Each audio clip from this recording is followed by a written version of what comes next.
Superlight Episode Ii. ROC HATFIELD, best-selling author, producer, and innovator, reads his new groundbreaking novel, Superlight. The author blends myths and ideas from the Ancient Astronaut Theory and the Hebrew Bible to tell a story that will open the mind to new possibilities and distant worlds, all under the creation of the One. This is Superlight.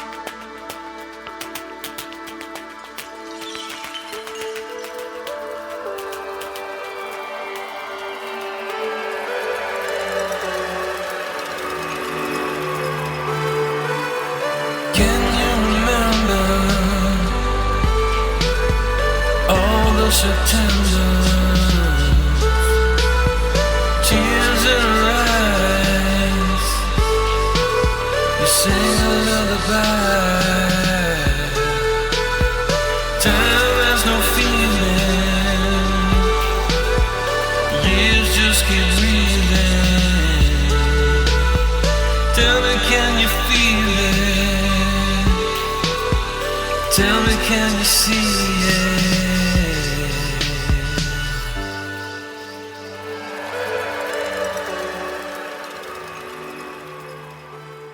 Brad, do you think we all have one of those beings inside of us? Nancy asks. Brad says, turn on the superlight and you too pass in front of it.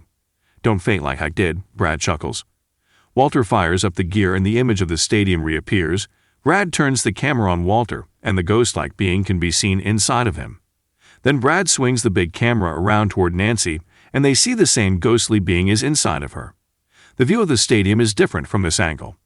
They see a vast lobby and doors leading out of the structure. There are hundreds, if not 1,000 beings waiting to go inside.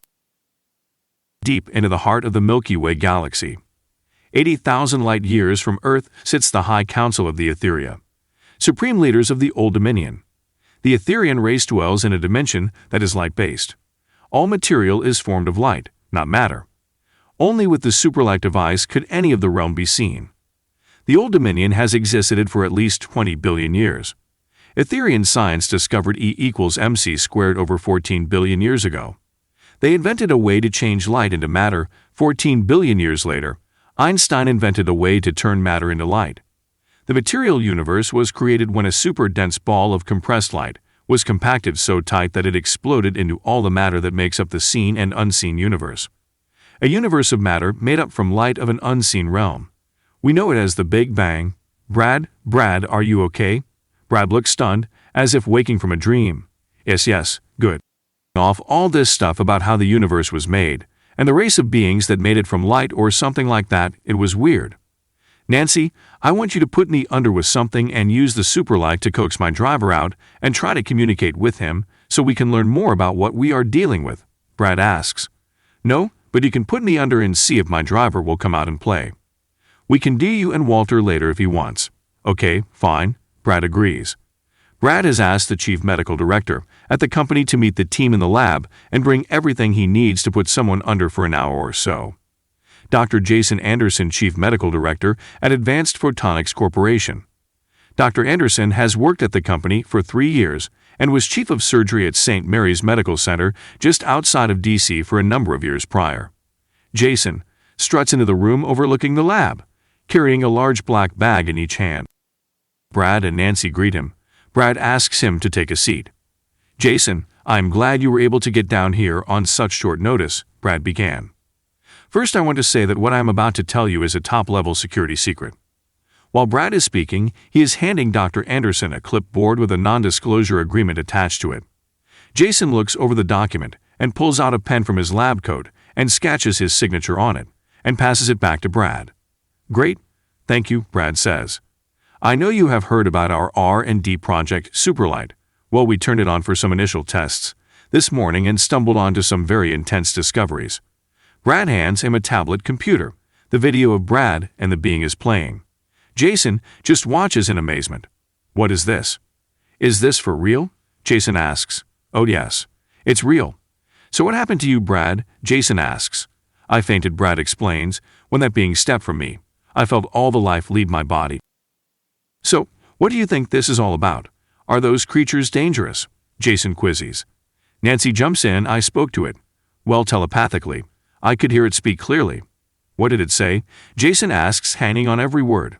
It said it was Brad's driver, and that humans are water bots and they drive them through this realm. Wow, guys. This is a lot to digest. I have so many questions, Jason says. Yes, of course, we all do, and that is why you are here. We want you to put us under. Nancy wants to go first, Brad says with a smile. That would be very unethical, Jason says. Oh, I understand that, but this genie is already out of the bottle.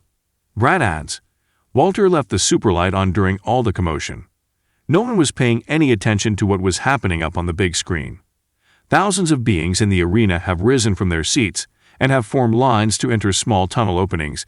There are dozens of tunnel openings that circle the arena. They all appear to be leaving the arena. Each tunnel has alien-looking writing above it, a destination of some kind. Jason has laid all his tools and gear out on a table, next to a big padded chair where Nancy is seated. He has placed a blood pressure cuff around her left arm and clipped a heart monitor to her index finger. Brad asks Walter if the Superlight is ready. Walter gives him a big thumbs up. The big video monitor is black. Walter removes the cover from the sensor on the Superlight and an image begins to form. The arena is mostly empty. Only a few chairs remain occupied, and all the lines that had formed in front of the tunnel entrances have gone. Walter points the camera to where Nancy is sitting. Jason rises to see the big monitor more closely. My God, he says. Is that what you were describing to me? Jason says in a monotone. That's it, all right, Brad snaps. The being inside Nancy is struggling, acting as if it is trying to get free from some invisible chains. Suddenly it steps forward and moves from Nancy's body. It is studying Nancy, walking around her. Then it turns to Brad and touches his arm. Brad jumps, startled. I can hear her, Brad says. Walter, she says you can connect an amplifier and speaker to the video stream of the Superlight, and we will hear her speak. Walter grabs his personal stereo system and speakers, and then he takes a video cable, cutting it and splicing it into the video cable running from the Superlight. Immediately a familiar voice can be heard. It sounds strange, very reverberating and echo. I'm Nancy's driver. When the water rod is safe and at rest, I can step out and explore a little. I have been communicating with my driving team at my drop site, and they are in a panic right now. Brad blurts out, what are you and why are you in Nancy? Or all of us for that matter. The being answers, Brad. I am an Etherian citizen. We occupy a dimension many levels above this one. You all are Etherians dwelling in a water bot. We created this realm 14 billion years ago. I leave for hours when it sleeps. Are you Nancy? Brad asks. Nancy is the blending of software and the driver. I am very much enjoying my stay with this water bot. It is the driver pauses. 273rd travel as a driver. I have had many responsibilities, but being a driver has been the most enjoyable. The being turns suddenly and steps back into Nancy's body. Nancy is now coming out from her anesthesia. Oh my God, Nancy says. That was the deepest sleep. I feel great. What happened?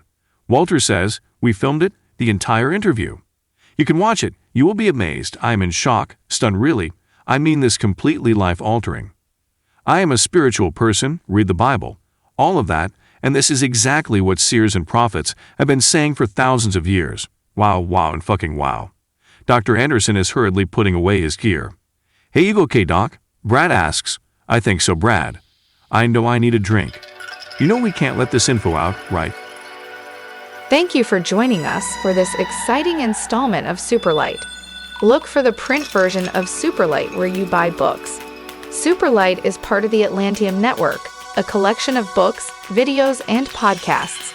You can find all things Atlanteum on Amazon, Lulu, YouTube, Twitter, and Facebook. Until next time, power and glory to the One.